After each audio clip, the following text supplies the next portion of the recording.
of dependent visas have been refused recently. Bearing in mind that those who have been in the UK before the new rules can still bring their dependents from overseas, whether you're on the student visa or you're on a skilled worker visa before the new rules, you can still bring your dependent from overseas. Recently, some people have contacted me telling me that their dependent visa was refused. Now, in today's video, I'm going to be sharing the documents required for you to be able to apply for your dependent visa and get an approval. So if you're someone who is interested in such content, or you know anyone who may be interested in such content, please do like and share this video with them.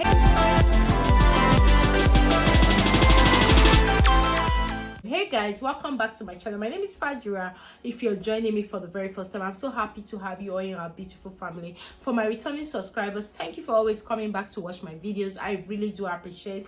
God bless you. So in today's video, as earlier mentioned, that I'll be sharing documents required for you to be able to apply for your child visa, for your dependent visa to the UK, because recently Home Office have been refusing a lot of dependent visa because sometimes they're not really sure if they're actually your dependent, or maybe they are someone else's dependent and you're trying to add them to your visa. So which is why I'm sharing this video. So before you apply for your dependent visa, you already know the documents and everything to put in place before sending the application if you're currently in the UK. Without wasting so much of your time, let's quickly dive right into today's video. As you can see on my screen, child dependent visa requirements. Now there are so many requirements. Like, I usually tell my viewers that even if the Home Office have stated all the requirements, you have more evidences to show that this person you're actually applying for is your child or is your dependent. Just add it. There is no limitation to what you can add, but it's better you add more of the documents than not even adding. So even if the Home Office wants to contact you for anything, they can just go back to see the additional documents you have added. So as you can see, applying for a child dependent visa involves specific requirements to ensure the child's well-being and alignment with UK immigration policies.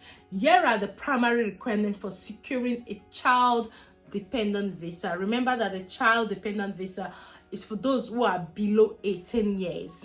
So if you have any child who is currently overseas and they are below 18 years, they can apply to depend on you. Now, first on the list is parental status and permission. The child's parents must either be British citizens, have settled status in the UK, or hold a visa under categories that permit child dependence. As earlier mentioned, that if you moved to the UK before the new rule as a student or as a care worker or senior care worker, you can still bring your dependent, provided you have had that visa before the new rules. Age limitation, as you can see, the applicant must be below 18 years old. They shouldn't get married, have a civil relationship, or live independently. This requirement ensures that only genuine dependents under the care of their parents are eligible. Note, children above 18 may be eligible in certain cases, but not in all cases. So the third requirement, as you can see on my screen, is financial requirements. Sponsoring parents must demonstrate sufficient financial means to support the child without recourse to public funds, either for a skilled worker dependent visa route. It's $315 for the first child and £200 for each other. But I would advise that you always check on the visa application before you submit the application for your dependent to ensure that these figures have not changed. Now, accommodation. The sponsoring parents must show proof of appropriate accommodation in the UK. The living arrangement should not violate housing regulations and must offer enough space for the incoming dependent. So in this case, you have to show that you have an agreement signed with your landlord. Number of rooms you have in your accommodation will be sufficient for the dependents you are applying for. In a situation whereby the rooms you have will not be sufficient for the number of dependents you have applied for, the Home Office will still request that you show further evidences. Had a subscriber that experienced such, and what she did was she had to go to the landlord to get the full house document or so, and she sent to Home Office and the visa was approved. Now, when it comes to the financial aspect, which was the number 3, you have to show this in your bank account. for at least a minimum of 28 days. Well, you can have it more than that, which I would always suggest because of the exchange rate. You never can tell what the exchange rate will be at the point a decision is going to be made on your dependent visa. And as you can see, the fifth document you need to show to Home Office is the relationship proof. Establishing proof of the child's relationship with the sponsoring parents is an essential requirement. Legal documentation confirming guardianship or custody can include birth certificate, adoption papers, or judicial records. I had a subscriber a few months ago that actually showed all of this, and at the end of the day, they asked her to show the hospital, I think the birth certificate from the hospital which the child was born. Now, one of the things that delayed that visa was she applied for her own children and also her stepchildren because the mother of those children had passed on. So she had to do everything to make sure that she got their birth certificate from the original hospital where they were born. And next thing they asked for was for the antenatal document, and thanks be to God that the doctor that actually delivered those kids had the antenatal record from their mom who had passed on. So they sent it to her and she showed it to Home Office. It was really frustrating. So before you send in your visa application for your dependent, just make sure you have all of these records. So just in case the Home Office emails you, most times when those email comes, they will tell you that they've given you 10 working days for you to be able to upload those documents, and if you're unable to upload those documents within that time frame, then the visa will be automatically be refused. Now you have to make sure that before you even submit the application that you have all these documents intact. Now the next one is consent for application.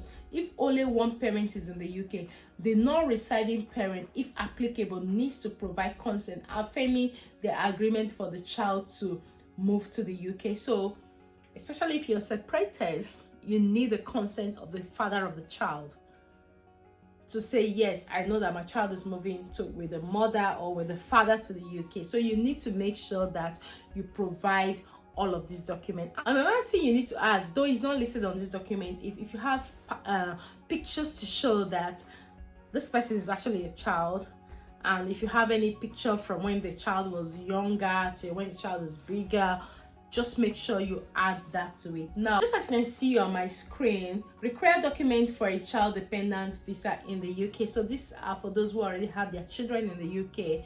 And just to remind you that if your child is born in the UK and you're still on the visa journey to get your indefinite leave to remain, provided you're not traveling with that child, you don't need to apply for a visa for that child until you have intentions to take that child out of the UK. But if you don't have any intentions to take that child out of the UK, you can still carry on to leave that child in the UK and keep applying for your own visa until you get your indefinite leave to remain and you apply for naturalization for that child, provided the child is born in the UK. But for a child who is not born in the UK, as you can see, here is a checklist of documents required for the visa application. Child's passport, a valid passport that functions as a main form of identification for the child. 2. Passport for main visa holder, settled parent. This includes a passport of the parent who is a British citizen, holds settled status, or has a valid UK visa that allows child dependence. Then number 3, child's birth certificate. This document is crucial to establish a biological or legal relationship between the child and the sponsoring parents.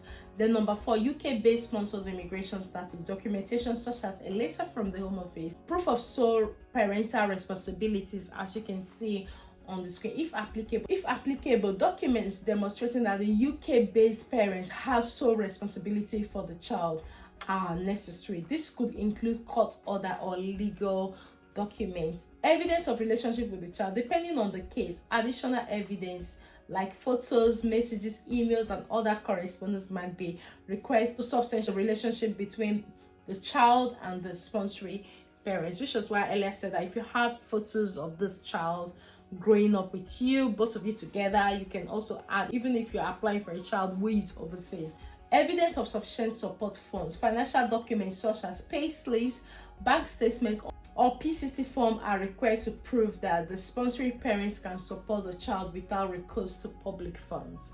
Remember, if you have not gotten your indefinite leave to remain, you're not recourse to public funds. So they will need to see that the parents who is applying for this visa for this child have everything that will keep this child comfortable, and this child will not need any help from the UK government. So evidence of suitable accommodation, document like tenancy agreement or mortgage document must be provided to prove the availability of adequate accommodation for the child. This document should confirm the family's exclusive occupancy.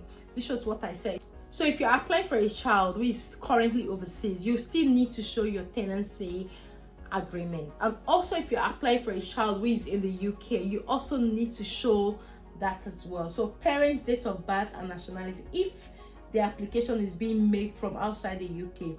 Details of the parents' date of birth and nationality are required. Now, tuberculosis test result. This test result must be included with the application for children coming from countries where a tuberculosis test is mandatory. So if you're applying for a child who is currently overseas, you still need to do the tuberculosis test as well. So ensure that you have all of this document before you submit your child dependent visa. When it comes to dependent visa in the UK, you have to be qualified to bring your dependents to the UK. It's either you already have your permanent residency, or you're a British citizen, or you have a visa that allows you to bring your dependent, or you were on the care worker visa or the student visa before the new rules. So ensure that if you're applying as a student who was here in the UK before the new rules, make sure you have all of these documents intact. And also if you're on a care worker visa on code 6135 and on code 6136 before 11th of March and you intend to bring your family from overseas, ensure that you meet all those requirements before you submit their application. However, if you're currently a British citizen or you already have your indefinite leave to remain, just ensure you meet the salary threshold for both categories of visas, and also ensure that you meet all these documents stated in this video. Ensure you meet all these documents stated in this video. So when you apply for your child dependent visa, the Home Office will not have any need to contact you to provide further evidences, provided you have all of these documents mentioned in this video. So guys, this is just what it is. For those that say, oh Fajira, I filmed a video about the documents I will need if I'm currently in the UK. Like I said, if you're currently in the UK, if you brought the child from overseas, you will need all of the documents mentioned in this video. But if you have a child in the UK and you don't intend to leave the UK till you get your indefinite leave to remain, then you don't even have any need to apply for a visa for that child, provided you're not taking that child out of the UK. But if you have plans to take that child out of the UK, then you will need all of these documents to be eligible to apply for a child dependent visa in the UK and outside the UK. So guys, this brings us to the end of this video, and I hope you find this video helpful. And if you do find this video helpful, please do like and share this video with your friends and loved ones. I'm sure they will also find it helpful. And if you're yet to subscribe to join our beautiful family, please do hit on that subscribe button, turn on the notification bell, so each time I upload a new video, you're definitely going to be the very first person to see that video. Until I see you in my next video, guys, do take care and have a lovely day. Thank you very much for watching. Bye bye for now.